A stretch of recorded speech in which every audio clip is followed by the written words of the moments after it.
They said it was impossible. Not just unlikely, not just difficult, but impossible.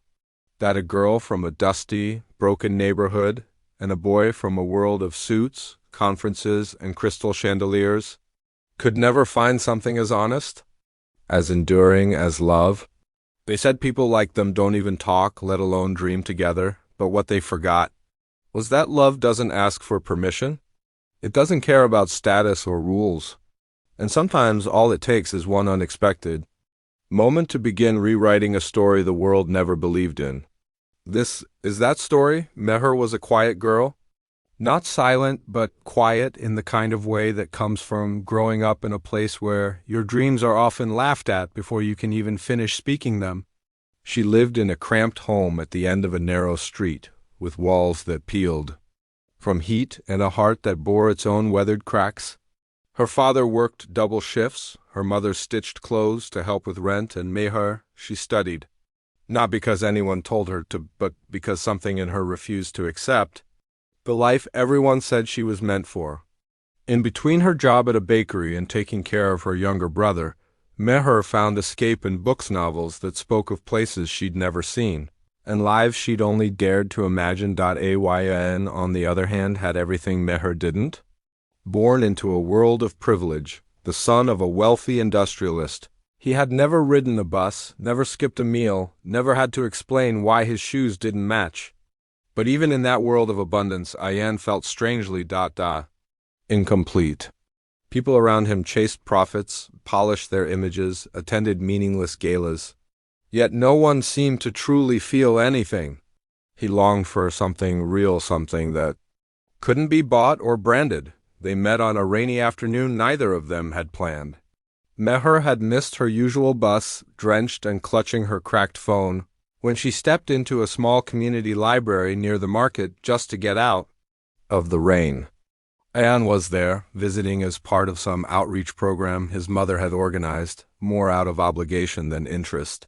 But when he looked up from a worn-out journal and saw Meher standing by the window, rain dripping from her shawl onto the marble floor, something shifted, not attraction at first, but curiosity, a flicker. And then slowly their conversations began cautiously. Ayaan asked about the book she was reading. She answered briefly, guarded, unsure. But soon they were meeting more often. In libraries and tea stalls, sometimes just walking, talking about music, poetry, life. The more they spoke, the more Meher realized that Ayaan, despite his suits and shine, carried his own ache. And Ayaan, he had never met someone who listened like Meher, who didn't pretend, who didn't want anything from him except his truth, but the world around them did not approve. Meher's mother warned her. He's from a different life. Betty, don't let your heart fool you. And Ayaan's father, upon finding out, called it a phase, something his son would grow out of. Friends laughed, relatives whispered. The gap between their worlds was too wide, they said. Love like that didn't last. Love like that didn't work. For a while, even Meher believed them. She stopped replying to his messages, buried herself in work and study, told herself it was better this way. And Ayaan, he was devastated, but he understood.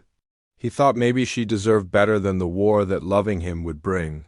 But love, real love, doesn't just vanish. Months passed.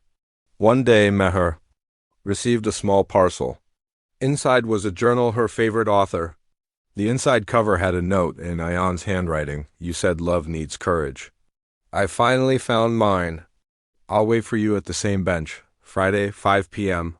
Come only if your heart still remembers. That Friday, she didn't just remember. She ran. They sat quietly for a long time. No need to explain.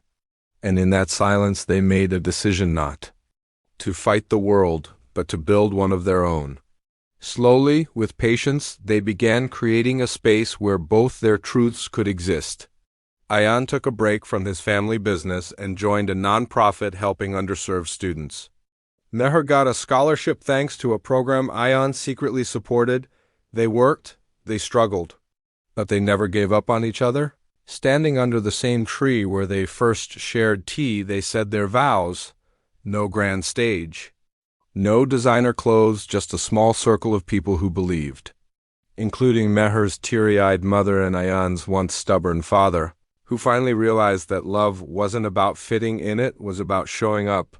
If you've ever been told that your love is impossible, that your dreams are foolish, that your heart is wrong, remember this: the world may not always understand your story, but you get to write it anyway. Love is not meant to be logical.